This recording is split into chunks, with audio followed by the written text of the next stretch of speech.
ન્યૂઝમાં આપ સૌનું સ્વાગત છે। હું છું રવિના પટેલ। સમાચારની શરૂઆત કરતા પહેલા એક નજર આજના મુખ્ય સમાચારો પર। વડાપ્રધાને એસ્ટલ પાણી યોજનાના ખાતમુહૂર્ત સાથે આવાસ યોજનાના લાભાર્થીઓને કરાવ્યો ગૃહ પ્રવેશ। સોનવાડા હાઈવે પર સ્કોર્પિયો કારને નડેલા ગમખ્વાર અકસ્માતમાં 5 લોકોના કરુણ મોત નિપજ્યા। દીવરાબેરી રોડ પર ઝૂંપડપટ્ટીઓ હટાવવાના તંત્રના આદેશથી એક માછીમારને આઘાત લાગતા તેનું મોત। અટલ બિહારી વાજપેયીજીના અસ્થિકુંભ દમણ પહોંચ્યા। દમણગંગા નદીમાં અસ્થિકુંભનું થયું વિસર્જન। હવે સમાચાર વિસ્તારથી। વલસાડના જુજવા ખાતે વડાપ્રધાન નરેન્દ્ર મોદી દ્વારા 586 કરોડની અટલ જૂથ પાણી પુરવઠા યોજનાનું ખાતમુહૂર્ત કરવામાં આવ્યું। વલસાડ જિલ્લાના જુજવા ખાતે સવારે 11 વાગ્યે હવાઈ માર્ગે વડાપ્રધાન નરેન્દ્ર મોદી તેમજ ગુજરાતના મુખ્યપ્રધાન વિજય રૂપાણી આવ્યા હતા। વડાપ્રધાન નરેન્દ્ર મોદીએ વલસાડના જુજવા ખાતે પ્રધાનમંત્રી આવાસ યોજનાના 1,15,000 લાભાર્થીઓને ગૃહ પ્રવેશ કરાવ્યો તેમજ વલસાડ જિલ્લાના અંતરિયાળ એવા લગભગ 127 ગામોને પીવાના પાણી માટે 586 કરોડની અટલ જૂથ પાણી યોજનાનું ખાતમુહૂર્ત કર્યું, જ્યાં ઉપસ્થિત જનમેદની માટે સાંસ્કૃતિક કાર્યક્રમો અને આદિવાસી નૃત્ય પણ કેટલાક મંડળ દ્વારા રજૂ કરવામાં આવ્યા હતા। મોદીએ ગુજરાતના વિવિધ જિલ્લામાં પ્રધાનમંત્રી આવાસ યોજનાના લાભાર્થીઓ સાથે સેટકોમના માધ્યમથી લાઈવ કોન્ફરન્સ કરી સીધો સંવાદ કર્યો હતો। વડાપ્રધાને લાભાર્થીઓ સાથે ચર્ચા કરી કેટલાક સવાલો પૂછીને સરકારની કામગીરી પારદર્શક છે કે નહીં તે અંગે પણ જાણકારી મેળવી હતી। જે બાદ પ્રધાનમંત્રી આવાસ યોજના અંતર્ગત 1,15,551 લાભાર્થીઓને સામૂહિક ગૃહ પ્રવેશ કરાવ્યો હતો। આ ઉપરાંત દીનદયાળ ઉપાધ્યાય ગ્રામીણ કૌશલ્ય યોજના તેમજ ગ્રામોદય યોજનાના તાલીમાર્થીઓને કૌશલ્ય પ્રમાણપત્ર તથા નિમણૂક પત્રનું વિતરણ કરવામાં આવ્યું હતું। 5,000 મહિલાઓના ઉદ્યોગ સાથે જોડાણ અંગેના પ્રમાણપત્રો પણ અહીં આપવામાં આવ્યા હતા। આ કાર્યક્રમ દરમિયાન વિજય રૂપાણીએ વડાપ્રધાનને આવકારતા જણાવ્યું હતું કે સરકાર લોકોને પ્રાથમિક સુવિધા આપવા માટે કટિબદ્ધ છે। રૂપાણીએ કોંગ્રેસ પર કટાક્ષ કરતા કહ્યું કે ભાજપ સરકાર વાયદા કરે છે અને પૂરા પણ કરે છે, પૂર્ણ થાય તેવા જ વચનો ભાજપ સરકાર આપે છે। ઘર આપવા માત્ર ફોર્મ છપાવીને કોઈને દિલાસો નથી આપતી। મોદીએ પોતાની આગવી કાવ્ય શૈલીમાં હિન્દી ભાષામાં જણાવ્યું હતું કે ઉમરગામથી લઈને અંબાજી સુધીમાં વસતા મારા આદિવાસી ભાઈ બહેનો માટે ઘરે ઘરે નળમાં જળ મળે એવું સપનું મેં જોયું હતું અને તે સાકાર થવા જઈ રહ્યું છે। 1,15,000 લોકોને ઘર અને 124 ગામના લોકોને પીવાનું પાણી મળશે। આ બંને યોજના મારી માતા બહેનોને રક્ષાબંધનનો એક ઉપહાર સ્વરૂપ આપી હું સંતોષ વ્યક્ત કરું છું। સરકારે દરેક યોજનામાં પારદર્શિતા જાળવી છે। વચેટિયા અને દલાલોને નાબૂદ કરી દેતા સરકારની સહાય સીધી લાભાર્થી સુધી પહોંચે છે। વડાપ્રધાન મોદી ભૂતપૂર્વ વડાપ્રધાન અટલજીનું નિધન પીડાદાયક હોવાનું જણાવી ભાવુક થયા હતા। આ સમગ્ર કાર્યક્રમ દરમિયાન નાયબ મુખ્યપ્રધાન નીતિન પટેલ, ગણપત વસાવા, આરસી ફળદુ, ઈશ્વરભાઈ પરમાર, ઈશ્વરસિંહ પટેલ, બચુભાઈ ખાબડ, પરબતભાઈ પટેલ, કિશોર કાનાણી, રમણલાલ પાટકર, મનસુખ વસાવા, પ્રભુ વસાવા, સીઆર પાટીલ, મણિભાઈ પટેલ, સાંસદ ડોક્ટર કેસી પટેલ, કનુભાઈ દેસાઈ, ભરત પટેલ સહિત જિલ્લાના અનેક ભાજપ અગ્રણીઓ હાજર રહ્યા હતા। આ કાર્યક્રમ દરમિયાન સેંકડોની જનમેદની વડાપ્રધાનને સાંભળવા માટે ઉમટી પડી હતી। આ જ બાબતોને ધ્યાનમાં રાખીને માનનીય મુખ્યમંત્રી શ્રી વિજયભાઈ રૂપાણીએ ગુજરાત સરકારે प्रधानमंत्री आवास योजना लाभार्थियों ने प्रधान सुभाष नारायण मराठे 20,000 की વધારાની સહાયતા પ્રાપ્ત થઈ રહી છે। ખૂબ ખૂબ અભિનંદન, ખૂબ ખૂબ અભિનંદન। અમે શું પરંતુ ખેતીવાડીનું કામ કરું છું, હમણાં મફત પ્લોટ મળ્યા સાહેબ। आज एक और दूसरी योजना भी 600 करोड़ रुपए की, वह योजना भी एक प्रकार से रक्षाबंधन के पावन पर्व के पूर्व हमारी माताओं बहनों को ही भेंट सौगात। पानी का संकट सबसे ज्यादा अगर परिवार में किसी को झेलना पड़ता है तो माताओं बहनों को झेलना पड़ता है। पूरे परिवार के लिए पानी का प्रबंध हमारे घरों में आज भी माताओं बहनों को करना पड़ता है। और पीने का शुद्ध जल न होने के कारण एक प्रकार से घर जिंदगी बीमारी का भी घर बन जाता है। पीने का शुद्ध जल परिवार को अनेक बीमारियों से बचाता है। मैंने सालों तक मेरी जवानी के कई वर्ष इस आदिवासी इलाके में गुजारे। मैं जब धर्मपुर सिदुम्बारी से पट्टे में रहता था तो मन में एक हमेशा प्रश्न उठता था कि इतनी बारिश यहां होती है, लेकिन दिवाली के बाद 2 महीने से ज्यादा पानी नहीं बचता है और फिर पानी के लिए तरसना पड़ता है। और मुझे बराबर याद है उस समय धर्मपुर में, सिद्धमपुर, सारे पेड़, सारे आदिवासी कपड़ा से लेकर के उमरगाम से अंबाजी तक पूरे आदिवासी, बारिश वहां ज्यादा होती है और सारा पानी हमारी तरफ, दरिया की तरफ, समंदर की तरफ चला जाता है। वो सारे इलाके बिना पानी के रह जाते। और जब मैं मुख्यमंत्री था तब हजारों करोड़ रुपयों से तय किया था उमरगांव से अंबाजी तक सारे आदिवासी बेल्ट जो गुजरात का पूर्वी छोर है, हर गांव को, हर घर को नल से जल मिले, ये सपना है। मकान कैसे बनाएंगे खुद ने तय किया। सरकारी कॉन्ट्रैक्टरों के भरोसे हमने काम नहीं किया, हमने उस परिवार पर भरोसा किया। और जब परिवार अपना घर बनाता है तो उत्तम से उत्तम बनाता है। और मुझे खुशी है कि गुजरात के हर गांव में इन परिवारों ने नमूना रूप उत्तम घर बनाए। मैं इसके लिए उनको बधाई देता हूं। देश को गरीबी से मुक्ति का एक बड़ा अभियान हमने चलाया, लेकिन गरीबों के सशक्तिकरण के द्वारा चलाया। बैंकें थी, लेकिन बैंक में गरीब को प्रवेश नहीं था। हमने बैंक को ही गरीब के घर के सामने लाकर के खड़ा कर दिया। प्रधानमंत्री धन योजना, गांव में रहीश घर में ही बिजली का कनेक्शन हुआ करता था। गरीब के घर में बिजली का कनेक्शन पाना तो उसको तो आश्चर्य होता था, क्या मेरे घर में भी अंधेरा जाएगा क्या। आज उजाला योजना के तहत हर घर में, सौभाग्य योजना के तहत हर घर में बिजली का कनेक्शन देने का बड़ा अभियान उठाया है। और आने वाले 1-1.5 साल में हिंदुस्तान में कोई घर नहीं बचेगा जहां खुद का बिजली का कनेक्शन न हो, बिजली का लक्ष्य। घर हो, घर में शौचालय हो, बिजली हो, पीने का पानी हो, गैस का चूल्हा हो, एक प्रकार से उसकी जिंदगी में आमूल परिवर्तन का एक प्रयास है। और मेरे प्यारे भाई बहन, आपने मुझे बड़ा बनाया है। आप गुजरात के लोगों ने मेरी परवरिश की, गुजरात ने मुझे बहुत कुछ सिखाया है। और आप लोगों से जो मैं सीखा हूं उसी का परिणाम है कि सपने बड़े समयबद्ध तरीके से पूरे करने का प्रयास कर रहा हूं। और 2022 में जब हिंदुस्तान की आजादी के 75 साल होंगे, इस देश का कोई परिवार ऐसा न हो कि जिसके पास खुद का घर न हो। ऐसा हिंदुस्तान बनाने का सपना।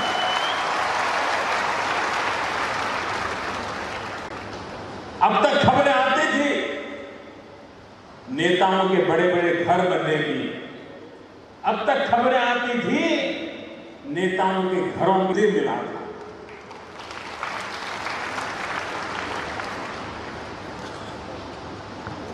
अगर कोई पानी की परत बना देता है, राहगीर के लिए अगर 1-2 मटके रख देता है और पानी की व्यवस्था करता है, तो भी सालों तक उस परिवार को बड़े आदर और गर्व के साथ देखा जाता है। आज भी लाखा वणझारा की कथाएं, जिसने पानी के लिए काम किया, गुजरात और राजस्थान में गांव-गांव के जीवान पर है। क्यों? किसी ने पानी के लिए काम किया था। आज मुझे गर्व है कि गुजरात सरकार घर घर नल से जल पहुंचाने के लिए जो अभियान चला रही है, वो अपने आप में हमारा गुजरात आगे चल करके कैसा हो, गरीब से गरीब की जिंदगी कैसी हो, कैसे हमारे सपने हैं, उन सपनों को साकार करने के लिए हमारे प्रयास क्या है, ये नजर आता है। आप सबने देखा होगा। मुझे आज एक प्रकार से आधे पौने घंटे में पूरे गुजरात की सैर करने का मौका मिल गया। हर जिले में गया, वहां की माताओं बहनों से बात करने का मौका मिला। मैं बात को सुनता था, लेकिन मेरी नजर उनके घर पर थी, कैसा घर बना। आपने भी देखा होगा कि आपको भी लगता होगा कि क्या प्रधानमंत्री आवास योजना, सरकारी योजना के इतने अच्छे मकान भी हो सकते हैं क्या? ये इसलिए संभव होता है क्योंकि कटकी कंपनी बंद है। दिल्ली से 1 रुपया निकलता है तो गरीब के घर में पूरे 100 पैसे पहुंच जाते हैं, इसलिए ये संभव है। और इस सरकार में हिम्मत है कि इतने टीवी वालों की हाजिरी में, इतने अखबार वालों की हाजिरी में, इतनी बड़ी जनमेदनी के सामने, और जब पूरा देश टीवी पर देख रहा है, तब हिम्मत के साथ किसी मां को पूछ सकता हो कि आपको किसी को रिश्वत तो नहीं देनी पड़ी, किसी ने दलाली तो नहीं ली है। हम उस चरित्र के निर्माण के अंदर लगे हुए हैं, और मुझे खुशी हुई जब वो मां बहनें बड़े आंख में दिखता था, बड़े संतोष के साथ कह रही थी, जी नहीं, सबसे ऊपर जहां पानी पहुंचने वाला है वह 200 मंजिले मकान की ऊंचाई पे जितना पानी पहुंचाते हैं, इतना पानी ऊपर ले जाएंगे। यानी एक प्रकार से नदी 200 मंजिला ऊंचाई पर ले जाएंगे और वहां से पानी नीचे लोगों को पहुंचेगा। ये टेक्नोलॉजी का मिरेकल है। हमारे देश में किसी दूर सुदूर गिर के जंगलों में एक पोलिंग बूथ, एक मतदान के लिए होता है, एक मतदाता और एक पोलिंग बूथ। सारी दुनिया में वो बॉक्स आइटम बन जाती है कि हिंदुस्तान की चुनाव प्रक्रिया ऐसी है कि गिर के जंगलों में एक पोलिंग बूथ ऐसा है जहां सिर्फ एक मतदाता है, लेकिन वहां भी चुनाव प्रबंधन होता है। मैं समझता हूं ये भी एक अजूबा बन जाएगा कि एक गांव ऊपर 200-300 घरों की बस्ती, लेकिन इनको पानी पहुंचाने के लिए एक संवेदनशील सरकार 200 मंजिला तक पानी को ऊपर ले जाए। हर नागरिक के प्रति हमारी भक्ति कितनी है, इसका एक जीता जागता उदाहरण है।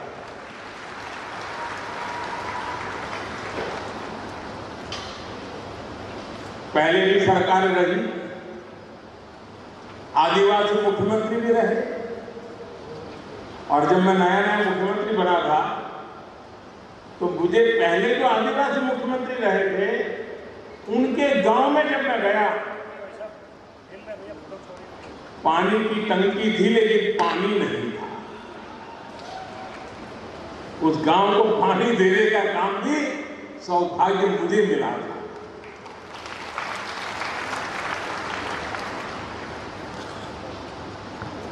अगर कोई पानी की परत बना देता है, राहगीर के लिए अगर 1-2 मटके रख देता है और पानी की व्यवस्था करता है, तो भी सालों तक उस परिवार को बड़े आदर और गर्व के साथ देखा जाता है। आज भी लाखा वणझारा की कथाएं, जिसने पानी के लिए काम किया, गुजरात और राजस्थान में गांव-गांव के जीवान पर है। क्यों? किसी ने पानी के लिए काम। વલસાડના સોનવાડા નજીક નેશનલ હાઈવે પર પૂરપાટ ઝડપે જતી કારના ચાલકને વરસાદના લીધે તેના આગળ ચાલતી ટ્રક ન દેખાતા અચાનક બ્રેક મારતા અકસ્માત સર્જાયો હતો, જેમાં 5 લોકોના મોત નીપજ્યા। વલસાડ જિલ્લામાં વરસી રહેલો વરસાદ 5 લોકોના મોતનું કારણ બન્યું।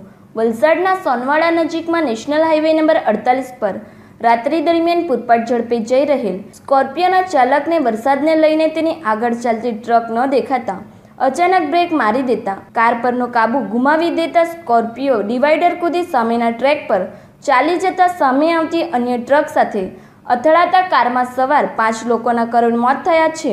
અચાનક બનેલી ઘટનાને લઈ આસપાસના લોકો દોડી આવ્યા હતા અને અંદર સવાર 5 લોકોને બહાર કાઢવા માટે કવાયત હાથ ધરી હતી, પરંતુ અંદર સવાર તમામ લોકોના ગંભીર ઈજાને કારણે મોત થયા હતા। પોલીસે મૃતકો પાસેથી મળેલ મોબાઈલના આધારે મૃતકોમાં કુલ 3ની ઓળખ કરી હતી, જેમાં ચિરાગ રાજેશભાઈ સારંગ રહે સુરત, કેતન અવિનાશભાઈ પટેલ રહે વડોદરા, મેલા ચુનીલાલભાઈ જેઓ ક્યાંના છે તે ઓળખ થઈ શકી નથી।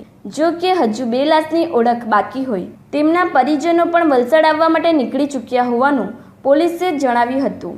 નોંધનીય છે કે સ્કોર્પિયો કારની બંને તરફની નંબર પ્લેટોમાં નંબરો અલગ અલગ જોવા મળ્યા હતા। વળી મૃતકોના સ્વજનોએ પોલીસને જણાવ્યા અનુસાર તમામ લોકો મહાલક્ષ્મી મંદિરે દર્શન કરી પરત ફરતા વલસાડના સોનવાડા નજીકમાં અકસ્માત સર્જાયો હતો। હાલ ડુંગરી પોલીસે અકસ્માત મોતનો ગુનો દાખલ કરી આગળની તપાસ શરૂ કરી।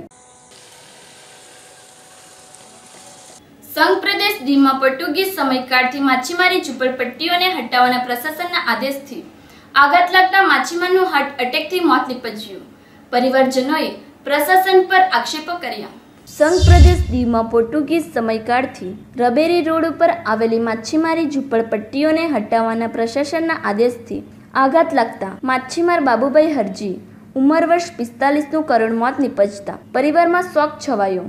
માછીમારોએ જણાવ્યું કે અમોને પ્રશાસન દ્વારા વર્ષ 2004માં રહેઠાણ માટે જમીન ફાળવવામાં આવી હતી, તે જમીન પણ અમોને આપી નથી। અમોને પુનઃવસવાટની કોઈ સુવિધા આપ્યા વગર તારીખ 31/8/2018ના રોજ કબજો લેવાની પ્રશાસનના આદેશનો આઘાત લાગતા મૃતકને હાર્ટ એટેક આવવાથી કરુણ મોત નીપજ્યું છે। પ્રશાસન દ્વારા જારી આદેશ મુજબ ફક્ત 8 માસના ભાડા પેટે પ્રશાસન દ્વારા કાચા પાનાના ઝૂંપડા બાંધવાની શરત મુજબ આપવામાં આવે છે। ચોમાસાની ઋતુ દરમિયાન દરિયા કિનારે વસવાટ કરવા પર પ્રતિબંધ મૂકવામાં આવે છે, છતાં આ લોકોએ ગેરકાયદેસર પાકું બાંધકામ કરી તેમાં વસવાટ કરે છે। તેમ છતાં પ્રશાસન દ્વારા તેઓને પ્રધાનમંત્રી આવાસ યોજના હેઠળ ધોધલા ગામમાં પુનઃ વસવાટ કરવા છતાં આ માછીમારી ઇનકાર કરે છે। દીવ સ્માર્ટ સિટીમાં સામેલ કરવામાં આવેલ હોય, દિન પ્રતિદિન દીવના વિકાસ અર્થે ડેવલપમેન્ટના કામ કરવા જરૂરી હોય, તેથી પ્રશાસને આ માછીમારોને આ જગ્યાએથી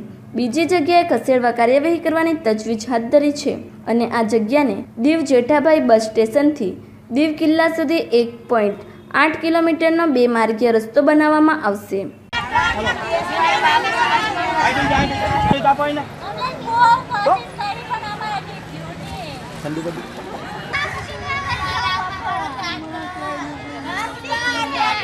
મારો અઢણી ચાલ્યો છે દરિયામાં મને મીઠવા કરીને બેઠી મારા પેટે બાળકની દીકરો અમે કા જઈએ। હવે અમારે પાસે આવ્યું કે તમે ઝૂંપડા ખાલી કરો તો અમારું ઘર હોય તો અમે જઈએ, નીકળ કા જઈએ નોટાળા માણસ।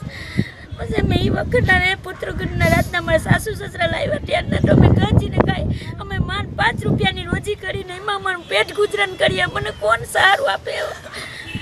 આટલી મારી વિનંતી ભાઈ તમારે મારના મનસુયા કાંતિલાલ વિધવાજીને કોણ મને સહારો આપે? કોઈ પાંડરની પણ મને જરૂર આપતા નથી।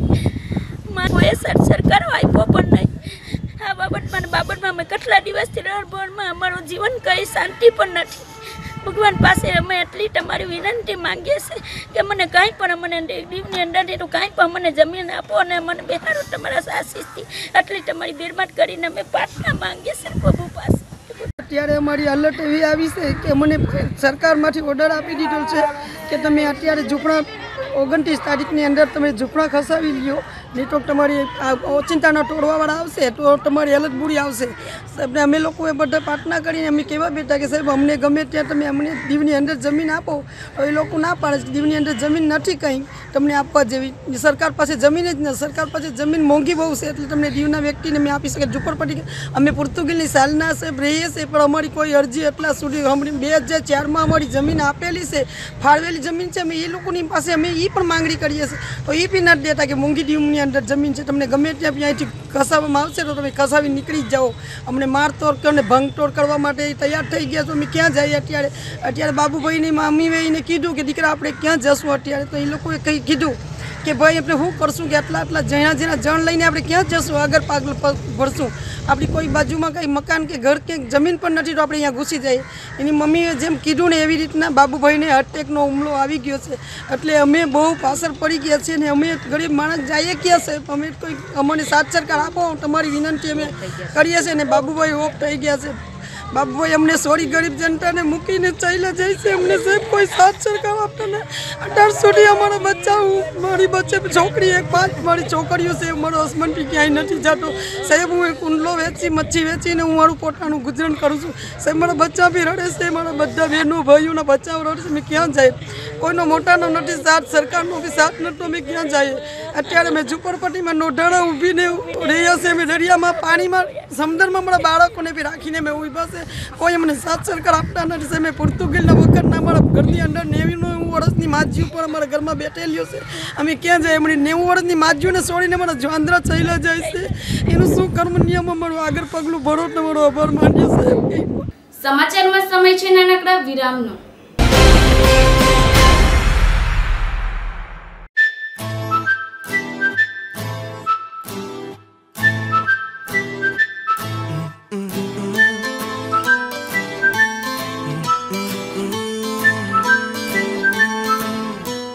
દમણ અને વાપીનું સૌથી જૂનું, જાણીતું અને વિશ્વસનીય supermarket Shri food corner supermarket. અહીં તમને મળશે 7% ડિસ્કાઉન્ટ બધી જ MRP પ્રોડક્ટ્સ પર, 20% ડિસ્કાઉન્ટ બધા જ ડ્રાયફ્રૂટ અને બધા જ મસાલાઓ, 20% discount steel, plastic, garments, footwear and ladies purse પર, 20% ડિસ્કાઉન્ટ બધા જ દાળ, કઠોળ, ચોખા, ઘઉં અને પૌવા ઉપર. સાથે જ તમને મળશે ફ્રી હોમ ડિલિવરી સુવિધા. 599ની ખરીદી સાથે ઘરે લઈ જાઓ એક શાનદાર સ્કૂટી પેપ પ્લસ. દરેક સિઝનલ વસ્તુ અને રંગીન આતિશબાજી તથા ફટાકડા હોલસેલમાં રિટેલ ભાવે મળશે. શ્રી ફૂડ કોર્નર સુપરમાર્કેટની SMS સેવા for offers and discount. Offers અને ડિસ્કાઉન્ટથી જોડાવા માટે મિસ કોલ કરો 8030 636043 પર.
વિરામ બાદ આપનું સ્વાગત છે. ભારતના પૂર્વ પ્રધાનમંત્રી સ્વર્ગીય અટલ બિહારી વાજપેયીજીની અસ્થિ કલશ દમણ ખાતે પહોંચી હતી. આખા દમણમાં અસ્થિ કલશ યાત્રા કાઢવામાં આવી હતી. ત્યારબાદ દમણના જેટી ખાતે અટલજીની અસ્થિઓને પાણીમાં વિસર્જિત કરાઈ. ભારતના પૂર્વ પ્રધાનમંત્રી સ્વર્ગીય અટલજીની અસ્થિ કુંભ ગુરુવારના રોજ સવારે 7 વાગે વાપી પહોંચ્યો હતો. ત્યારબાદ અટલજીના અસ્થિ કુંભને દમણ ખાતે લાવવામાં આવ્યો હતો. આખા દમણના વિવિધ વિસ્તારો પટલારા, ભીમપોર, કડૈયા, દમણવાડા, મોટી દમણ, મસાલ ચોક, જેટી સુધી અસ્થિ કુંભ યાત્રા કાઢવામાં આવી હતી તેમજ અટલજીને શ્રદ્ધાંજલિ અર્પણ કરાઈ હતી। આ અસ્થિ કુંભ યાત્રા આખા દમણમાં ફરી જેટી ખાતે પહોંચી હતી। ત્યારબાદ દમણગંગા નદીમાં અટલજીની અસ્થિઓને પાણીમાં પ્રવાહિત કરવામાં આવી હતી। આ અસ્થિ કુંભ યાત્રામાં દમણના રઘુનાથ કુલકર્ણી, વિવેક ધડકર, પ્રદેશના તમામ અધિકારીઓ હાજર રહ્યા હતા।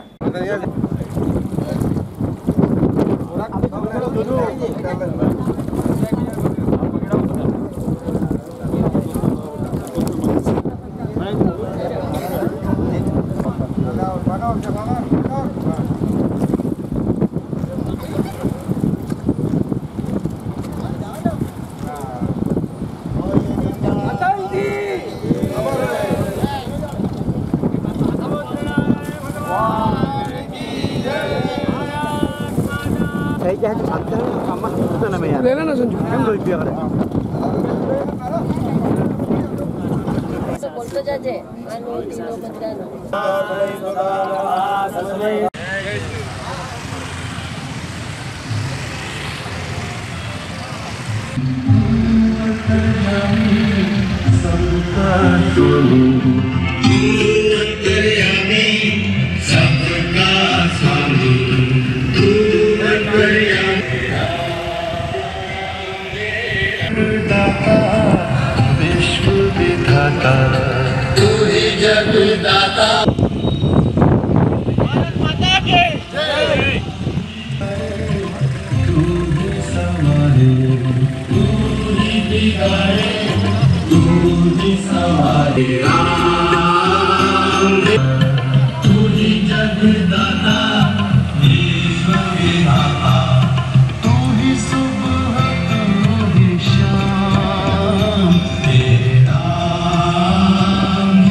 दमन वासियों के लिए बड़ी गौरव की बात है कि जब केंद्र में ऐसा निर्णय लिया गया कि श्रद्धेय श्री अटल बिहारी वाजपेयी जी की अस्थियां को 100 से अधिक नदियों में विसर्जित किया जाएगा, उसमें दमन का भी नाम समावेश हुआ। हमारे लिए बड़े ही गौरव की बात है कि अस्थियां आज सुबह ही दिल्ली से वापी पहुंची। हमारे भारतीय जनता पार्टी के संगठन महामंत्री विवेक धाड़कर जी उसे लेकर पहुंचे। भारतीय जनता पार्टी के ही नहीं अपितु दूसरे दल के भी लोगों ने उसका स्वागत किया, पुष्पांजलि दी और श्रद्धांजलि दी। ये बताता है कि हमारे अटल बिहारी वाजपेयी जी राजनीति से बड़े परे थे, राजनीति से ऊपर थे और किसी भी जाति धर्म से भी ऊपर उन्होंने भारत देश के लिए राजनीति की, भारत देश की अखंडता के लिए हमेशा उन्होंने कार्य किया। आज पूरे दमन जिला में विभिन्न गांवों में, शहरों की सभी गलियों में, मोहल्लों में, सभी जगह से उनकी अस्थि कुंभ को हमने यात्रा के जरिए हमने निकाला था और उस यात्रा में सभी लोगों ने भाग लिया।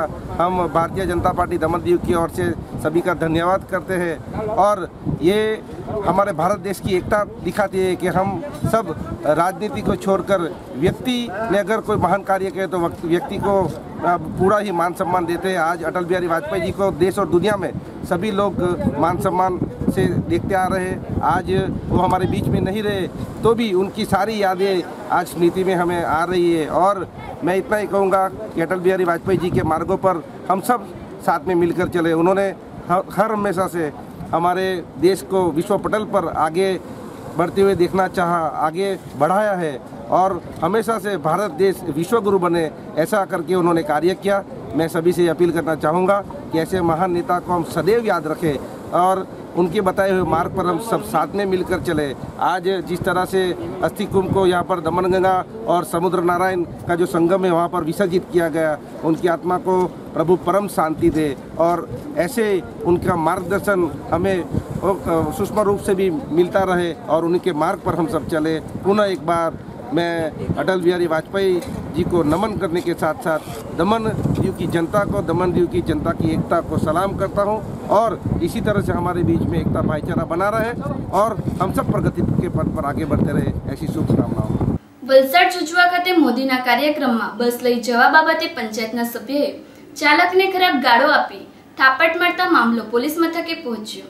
મોદીના કાર્યક્રમ વલસાડ જુજવા ખાતે આજરોજ સવારે બસ લઈ જવા બાબતે એક પંચાયતના સભ્યના ઘરે રૂટ સુપરવાઇઝર બસ ચાલકે ડુંગરી ગ્રામ પંચાયતમાં બસ રાખવામાં આવતા પંચાયતના એક સભ્યએ ઉશ્કેરાઈ જઈ ચાલકને ઢોર થાપટ કરતા મામલો પોલીસ મથકે પહોંચ્યો હતો। પોલીસ મથકે ફરિયાદ લેવા માટે ડુંગરી પંચાયતના સભ્યએ રૂટ સુપરવાઇઝરને માર મારતા ભાજપના નેતાએ ફરિયાદ લેવા માટે ભલામણ કરી, ત્યારે કોંગ્રેસના સભ્યએ પોલીસ મથકે આવી ફરિયાદ લેવાનું કહેતા મામલો ગરમાયો હતો અને ત્યારબાદ ડુંગરી ગ્રામ પંચાયતના સભ્ય સામે ફરિયાદ નોંધાઈ હતી, જેમાં મોદીના કાર્યક્રમમાં બસ લઈ જવા માટે મનીષ શાંતિલાલ કોરી પટેલ રહે ખડકી કે જેઓને રૂટ સુપરવાઇઝર તરીકે જવાબદારી સોંપી હતી અને તેઓએ બસ પંચાયતમાં મૂકી હતી, જ્યારે પંચાયતના ભાજપ સમર્થન સભ્ય રવિન્દ્ર નટુભાઈ ધોળિયા પટેલનાએ પંચાયત ખાતે બસ પાસે આવી ફરિયાદી મનીષ પટેલને જોરથી ઉશ્કેરાઈને રવિન્દ્રએ કહેતા બસ મારા પાસે ઘરે કેમ ન મૂકી, અહીં કેમ મૂકી છે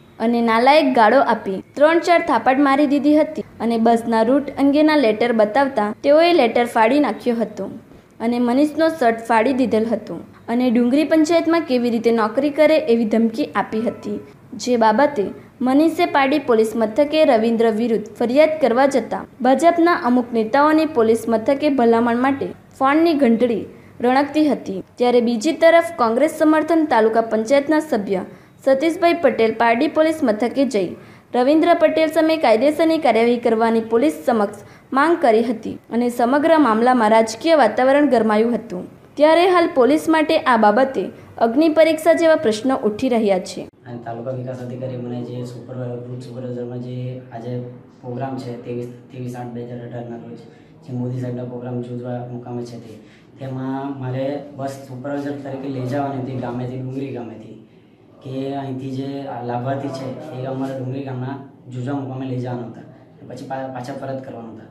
તો મેં જે રાત્રે ગઈકાલની રાત્રે જે 9 વાગે જ્યારે બસ લઈ ગયો ત્યારે અમારે પંચાયત ઓફિસ પર સરકારી લાગે એટલે ત્યાં અમારે બસ મૂકવાની હતી, તો તેની જગ્યાએ મેં રાત્રે મૂકી, પછી સવારે જ્યારે મેં અરજદારને લેવા, જ્યારે લાભાર્થીને લેવા જ્યારે ડુંગરી પાણીયાફળિયામાં ગયો ત્યારે જે અરજદાર તરીકે ત્યાંથી લેવાનો હતા 3 જણને, ગણેશ છગન, ધનસુખ છગન અને દિનેશભાઈ બાબુભાઈ, એ લોકોને લેવાનો હતા।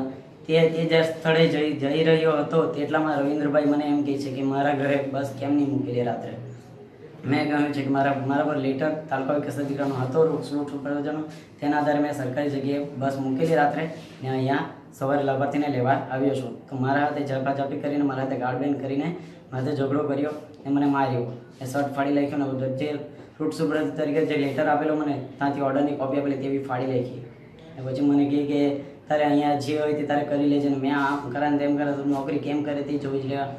પછી મને ધમકી આપી કે મારે આમ ને તેમ કરીને મારી લાખાને આમ। દાદરા નગર હવેલી પ્રશાસન દ્વારા પ્રદેશની દરેક શાળામાં વિદ્યાર્થીઓને સરસ્વતી વિદ્યા યોજના અંતર્ગત સાયકલ વિતરણ કરવામાં આવ્યું। દાદરા નગર હવેલી પ્રશાસન દ્વારા પ્રદેશની દરેક શાળામાં ધોરણ 8માં ભણતી 170 વિદ્યાર્થીઓને સરસ્વતી વિદ્યા યોજના અંતર્ગત સાયકલ વિતરણ કરવામાં આવી હતી। સેલવાસ ઝંડા ચોક શાળામાં પ્રશાસક પ્રફુલભાઈ પટેલના હસ્તે ઝંડી બતાવી વિદ્યાર્થીનીઓ સાયકલ ચલાવી આગળ વધી હતી। આ પ્રસંગે સાંસદ નટુભાઈ પટેલ, જિલ્લા પંચાયત પ્રમુખ રમણભાઈ કાકવા, પાલિકા પ્રમુખ રાકેશભાઈ ચૌહાણ, જિલ્લા પંચાયત સીઈઓ HM ચાવડા, ઉપપ્રમુખ મહેશભાઈ ગાવિત, પાલિકા ઉપપ્રમુખ અજયભાઈ દેસાઈ સહિત મહાનુભાવો ઉપસ્થિત રહ્યા હતા।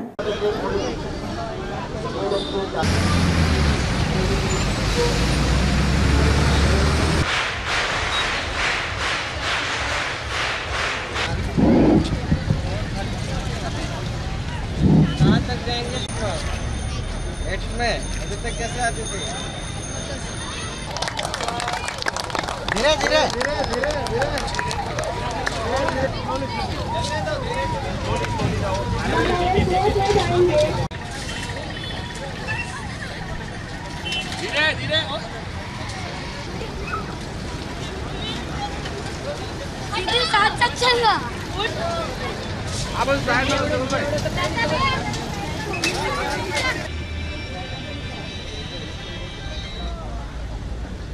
हमें साइकिल मिली है, इसलिए मैं अपने प्रधानमंत्री नरेंद्र मोदी जी का मैं खूब खूब आभार व्यक्त करती हूँ।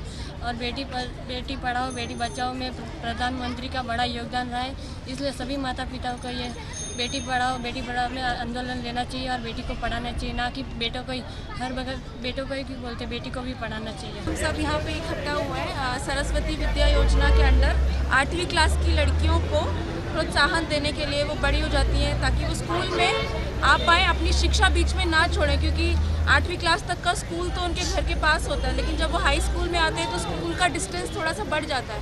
तो एडमिनिस्ट्रेशन की ये पहल है कि बच्चों को, स्पेशली लड़कियों को जिनकी बॉडी में चेंजेस हो रहे होते हैं इस एज में, वो कभी कभी ड्रॉप आउट कर लेती हैं स्कूल, तो इसीलिए ये एडमिनिस्ट्रेशन की तरफ से आज हमने 4 पंचायत रखोली, सायली, मसाट और सामरवटी है ना, इन 4 पंचायत की लड़कियों को यहाँ पे एक फ्लैग ऑफ किया है।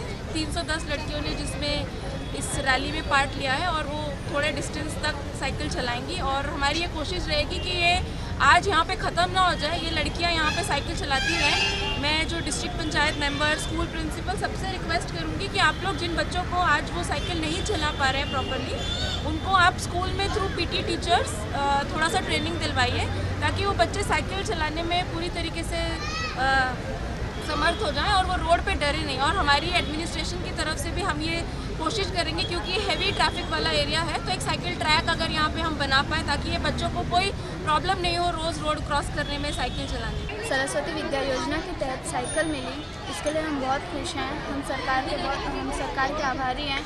अभी आने जाने की प्रॉब्लम थोड़ी कम हो जाएगी और हमारे स्कूल से 67 लड़कियों को साइकिल मिली। समाचार समाप्त करता पहला एक नजर આજના મુખ્ય સમાચારો પર। વડાપ્રધાને એસ્ટલ પાણી યોજનાના ખાતમુહૂર્ત સાથે આવાસ યોજનાના લાભાર્થીઓને કરાવ્યો ગૃહ પ્રવેશ। સોનવાડા હાઈવે પર સ્કોર્પિયો કારને નડેલા ગમખ્વાર અકસ્માતમાં 5 લોકોના કરુણ મોત નિપજ્યા। દીવરાબેડી રોડ પર ઝૂંપડપટ્ટીઓ હટાવવાના તંત્રના આદેશથી એક માછીમારને આઘાત લાગતા તેનું મોત। અટલ બિહારી વાજપેયીજીના અસ્થિકુંભ દમણ પહોંચ્યા। દમણગંગા નદીમાં અસ્થિકુંભનું થયું વિસર્જન। તો આ હતા અત્યાર સુધીના સમાચાર। નવા સમાચાર માટે જોતા રહો જેટ ન્યૂઝ। નમસ્કાર।